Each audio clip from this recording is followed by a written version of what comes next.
Hello, witches. Hi, family and friends.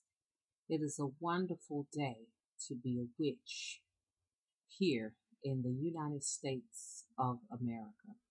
Okay, I had to say that because I am so excited about um, the crowd of people that are coming my way, and they're coming out of a closet, out of the broom closet, and uh, we're fixing to get ready to take over the world. Okay, so so many women are leaving the churches, and it's just like a domino effect. This one comes out. She said, "Hi, Mama. Thank you for getting me out of that place." And then she goes on to influence others, and it just go on from there. It's just like wildfire, and I am elated. Okay, and I want to share a lot with you all, and I really need to be sticking to the topic, because if the topic says a specific thing and someone clicks on the video, basically, that's what they want to see. But it's a lot of other stuff going on. So, they're like, clicking through the video, fast forwarding it to get to what the topic is about, and they get lost in it. So I want to really stick to the topic in this situation on this video right here, right now. Okay. Um, I don't know. I may change my mind, but it's because it's a lot on my mind. I mean, so much to share with you all in such a small length of time, and then I get thrown off, and oh gosh, as you all know, I am Spiritree Nyemma. A lot of people are like, where? It's like, where's the Naima come from? I shared a lot with you all on the last video about you all. Some of you already know and have known for a while I'm adopted, and that I was born in Selma, Alabama, and to a poor mother, and she they couldn't take care of me and two other siblings, two other sisters that I have. They're living in Maryland right now, and but she did raise her other three, but she just couldn't take care of us, and the state came and got me, and she allowed a school teacher, I think, to raise the other two. But if I'm lying, y'all, if I'm lying, well, if my birth family watching, listen, I'm sorry, because I know that there's one person watching. I know you watching me because I saw what you did. But anyway, we're gonna get off of that. But anyway, so I've shared with you all through the years my story about my adoption, and then I revealed for the first time you all some knowledge about my birth father.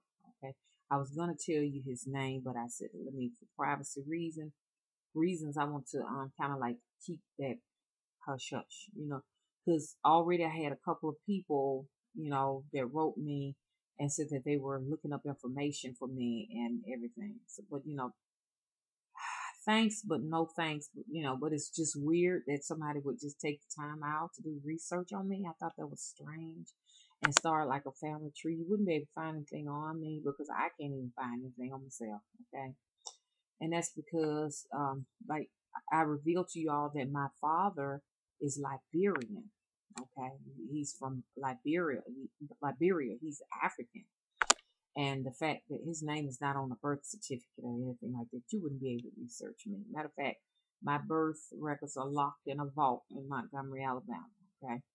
It's just like for people who are adopted, adoptees, our information is like all information in the United States, if you are adopted, is like locked in a vault.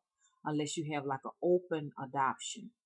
Back in the 60s, they weren't doing open adoptions. It was just like they protected the parents' names, and you were not allowed to have that information or whatever, unless you went to a judge, and even the judge decided whether or not yes or no or whatever. But I was lucky enough to get in there and get some information. Uh, I went to somewhere in Birmingham, and they got access to the records, and then but it didn't give names and stuff like that. In order to get the names, I had to go to Montgomery, Alabama. That's the capital of Alabama. The Bureau of Statistics are there. And that's when I learned the names of all the siblings, her name, but there was no father's name. Okay. But when I met her over the phone, because I never seen her in person, she told me who he was. And but the records also said it was, several of them there. She admitted that he was the guy that was African, and I think I really feel like in my heart that that's true. Even though the record had other people's names on it, because I am so different from most Americans. Not saying anything is special about me, but my heart is so true to you know just different religions. I just really don't have any interest in Christianity. I grew up Catholic first, and then we went from Catholicism to being a Baptist. Then I married a Methodist, and so none of those, for some reason, religions, stuck with me. They were lies to me. But when I, started doing my research on voodoo, and hoodoo has always been a tradition here for a lot of people here in the South. A lot of them would do it. No matter what color they were, honey, you had to watch it because anybody might cross you. Because down here in the South, everybody was practicing. Believe it or not, no matter who you was. Okay, it's just a tradition now here. And everybody, tread lightly up in here because you don't want to cross nobody the wrong way because you don't know what's gonna happen to you. But it's just like anything. I was always fascinated with other cultures outside of the United States of America, and so and I was always told by a lot of people, there was this girl in school, and she was from Africa, and gosh, I mean, we looked like twins, and so I've just always been told, you look like you're Nigerian, or you look like, whatever, which, they say we all come from there anyway. So, but anyway, I could kind of like look at myself. If I was to guess where I was from, I would say Sierra Leone, or I look mostly Nigerian. A lot of people say, oh, you look Nigerian, but he was Liberian. So I don't know. It may not be a difference in the way they look. They may just all look the same. You know what I'm saying? But anyway, you can definitely tell a difference as you go to Eastern Africa. A difference in how they look compared to Northern Africans. And people need to understand Africans are not all black. They never were all black. Where the myth of Africa being a place for black people came from, I just really don't know because it's not true. There are white people in Africa, born and raised, ancestors there. People that look like they are of Asian descent, they're born and raised. Middle Eastern, as well as people who look like me. They are all there's a mixture. So y'all guys, they lied to you all about Africa. Okay, it's a huge continent. Like I said, once again, with umpteen countries. I don't even know how many they are, but they are so many. There are so many countries in this continent. Okay, and it's ridiculous some of the things that they say about the place. The people who have taught you, condition your minds to hate, certain races, to hate yourself, to do all of these crazy things, are the people that want to keep you divided. Okay, because all of that stuff, that you think about all day, it don't matter. You know what I'm saying? It has no significance to it. Once again, while we're going back and forth into battle with one another, you know what I'm saying? They're getting on their airplanes, their private jets, and they're taking a trip to Africa. Why? They say, oh, Africa is one of the poorest countries in the world. Is that a paradox? Y'all let me know. But it's ridiculous to say anything. It's not even a paradox. That's not what a paradox is. It's just plain old foolishness to say that Africa is a country. Oh no, it's not a country. I've heard it time and time again that Africa is the poorest country in the world. Africa is the richest continent in the world. And y'all know when mom get the book in her eyes and stuff, she's trying to make a point. It is the richest continent in the world. Diamonds, oil, all of these other precious resources are in Africa. And guess what? The powers here in America own those resources. Okay? They want. Why do they want Africa? Because they have used up all the resources here in their land, and they have other participants in other countries working with them to steal whatever they can get their hands on there. And it's difficult because those people are united there. Now, there are some countries, once again, that are at battle with one another. Don't get me wrong. But as a whole, the continent sticks together like glue.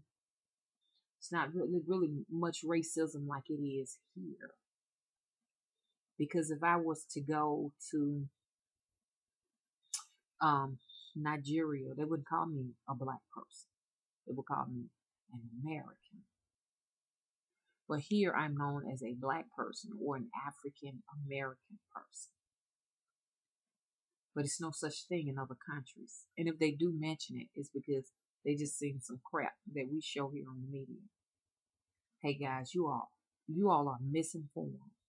That's a rich continent of so much beauty. It's some violence there too and some suffering, you know. But it is a very resourceful place to live, especially. And I know you all are saying, how do you know you never lived there? I've talked to a lot of people who are over here now, over here just to study abroad. And then guess what? They're going to make so much money here, and they're going to send it home to their families, and they're going back home, guys. They just come here to take the opportunity of the wealth of whatever they can get here, take it outside the country and go and take it out there, back there where it came, back where they came from. But that's not what this video was supposed to be about. But I wanted to talk to you all a little bit about that because I didn't get a chance to finish that up and everything when I revealed you all that information. Okay, because I was taught, okay, that it was a poor jungle. Okay, it was a jungle of people that were living primitive, barbaric, and uncivilized. None of that was true about this huge place. It's called Africa. It's not true. I had to learn the hard way because none of that information was in schools. I was just taught, about Black history for whatever that was worth. I mean, to me, it's bullshit. And if I had children all over again, if I was to have another child or something like that, there's no way I would feed them that bologna. My children would not eat bologna. Okay? They would eat from the fat of the land. That's bologna, guys. The children do not need to be learning nothing about no Black history, about no Martin Luther King. I read up on that information on Martin Luther King, and I was not pleased with what I learned about Martin Luther King. I was more pleased with Malcolm X because he was one that did not take no shit off of no fucking body. And they said, oh, he was a racist. No, he was not a racist. They have a Malcolm X school, I heard, up north. And